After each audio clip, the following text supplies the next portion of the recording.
Hello बच्चों, कैसे हो आप लोग। आई होप कि आप लोग ठीक होंगे। आज हम पढ़ रहे हैं class seventh math chapter number 4। बच्चों, चैप्टर का नाम है सरल समीकरण, जिसकी एक्सरसाइज हम 4.2 को सॉल्व करेंगे। तो बच्चों, इसमें पहला सवाल है कि पहले चर को पृथक करने वाला चरण बताइए और समीकरण को हल कीजिए। यानी कि बच्चों, चर कौन कहलाते हैं? जो एक्स, जो इंग्लिश के अल्फाबेट अक्षर होते हैं, जैसे एक्स वाई जेड या ए बी सी, ये हमारे चर कहलाते हैं, जिन्हें इंग्लिश में हम वेरिएबल कहते हैं। तो हमें इनको पृथक यानी कि अलग करना है। अलग किससे करना है बच्चों? तो हमें अचर पद जो 1 2 3 होते हैं, जो काउंटिंग वाले नंबर होते हैं, उनको हमें अलग करना है। तो इसको अलग करने के लिए हम क्या करेंगे? तो यहाँ पर देखिए बच्चों, यहाँ पर है x-1 बराबर 0। अगर हम दोनों तरफ अगर हम एक को हम जोड़ दें तो हमारा -1 ये हमारा अलग हो जाएगा, पृथक हो जाएगा। तो हम लिखेंगे बच्चों, तो चरण कौन सा होगा? तो चरण लिखेंगे, इसमें चरण लिखेंगे कि दोनों तरफ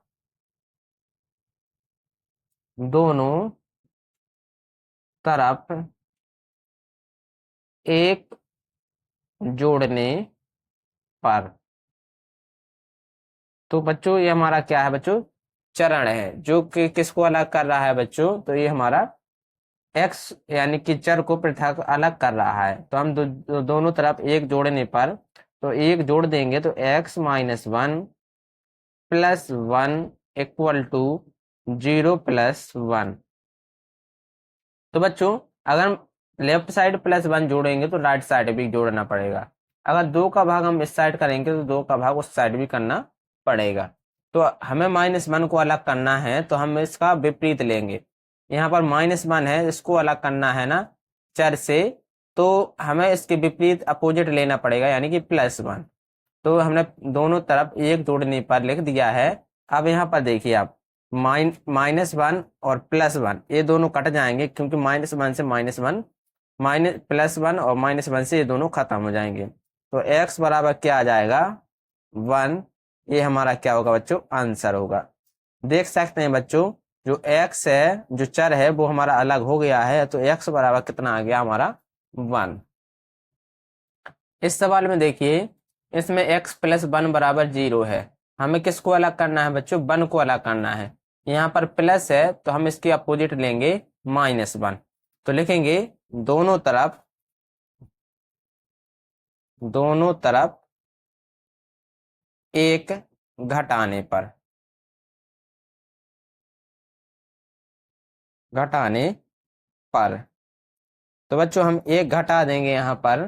तो यहाँ पर क्या है अभी? x + 1 -1 बराबर 0 - 1। तो +1 और -1 दोनों खत्म हो जाएंगे, बचेगा हमारा x बराबर -1। ये हमारा क्या होगा बच्चों? आंसर होगा। ठीक है ना बच्चों? इसी प्रकार हम आगे बढ़ते जाएंगे।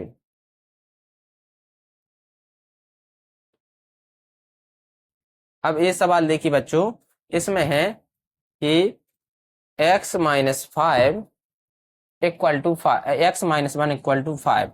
यानी अभी क्या है बच्चों? -1 है, तो हम इसके अपोजिट करेंगे, +1 जोड़ेंगे। तो दोनों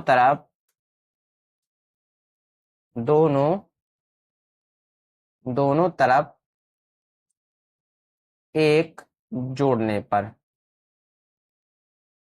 दोनों तरफ एक जोड़ देंगे तो यहाँ पर क्या बन जाएगा बच्चों? x-1 + 1 = 5 + 1।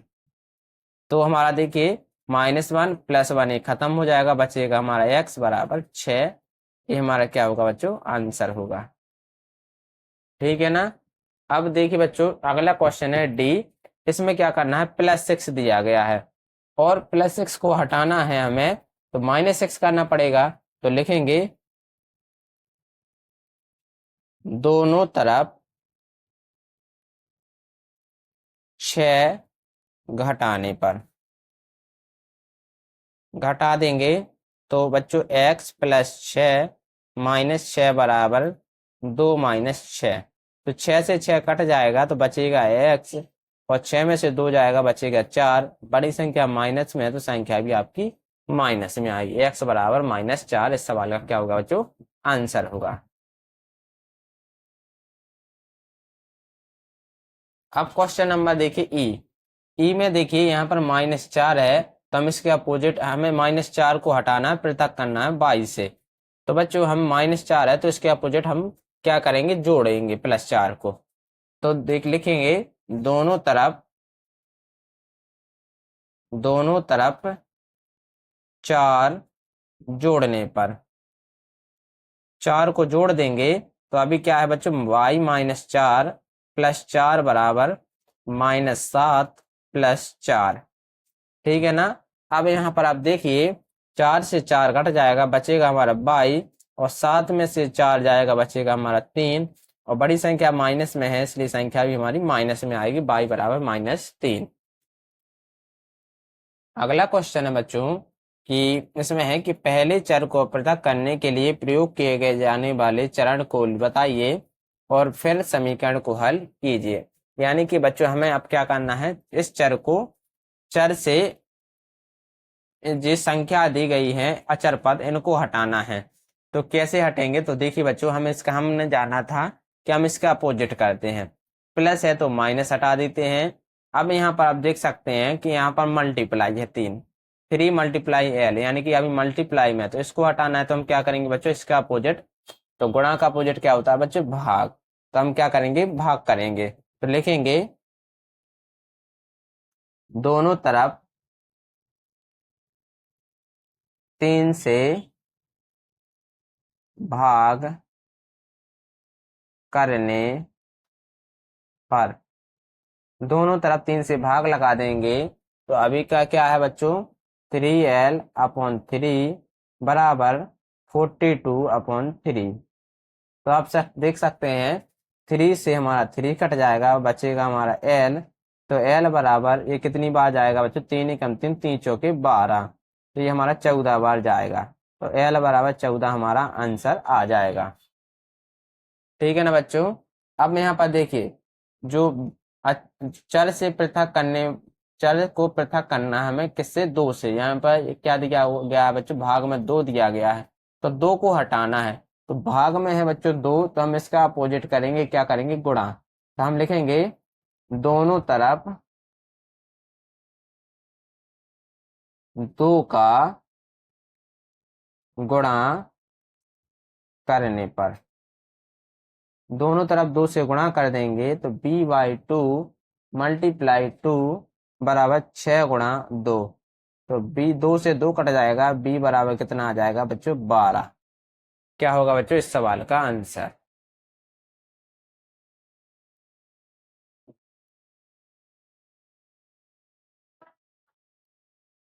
अब देखिए बच्चों यहाँ पर 7 है, 7 किस में है बच्चों, भाग में है, तो हम गुणा करेंगे। तो लिखेंगे दोनों तरफ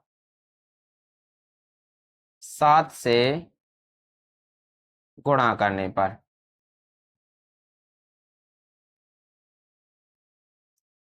7 से गुणा कर देंगे तो p/7 गुणा 7 बराबर 4 × 7, तो 7 से 7 कट जाएगा, बचेगा p बराबर 28। इस सवाल का क्या होगा तो आंसर होगा। इसमें देखिए, इसमें क्या करेंगे, गुणा में है 4 तो क्या करेंगे, भाग करेंगे। तो दोनों तरफ 4 से भाग करने पर, 4 से भाग करेंगे तो 4x/4 बराबर 25/4, तो 4 से 4 कट जाएगा, बचेगा हमारा x बराबर 25/4। इस सवाल का क्या होगा, आंसर होगा।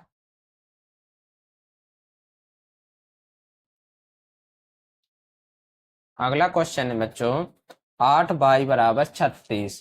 तो हम 8 को 22 से अलग करना है, तो गुणा में है तो हम क्या करेंगे, भाग कर देंगे।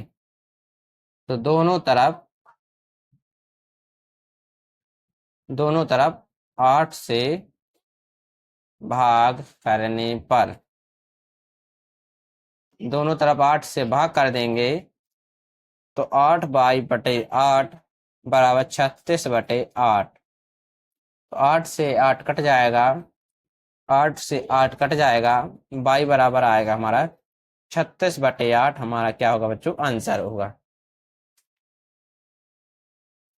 ठीक है ना बच्चों। अब यहाँ पर देखिए बच्चों, अगला क्वेश्चन है z/3 बराबर y/4। हमें z से 3 को अलग करना है, तो हम क्या करेंगे बच्चों, दोनों तरफ 3 से गुणा करने पर, बच्चों भाग में है 3, तो हम इसका अपोजिट करेंगे गुणा। तो z/3 गुणा 3 बराबर 5/4 गुणा 3। तो 3 से 3 कट जाएगा, बचेगा z बराबर 5 या 15/4। इस सवाल का आंसर होगा।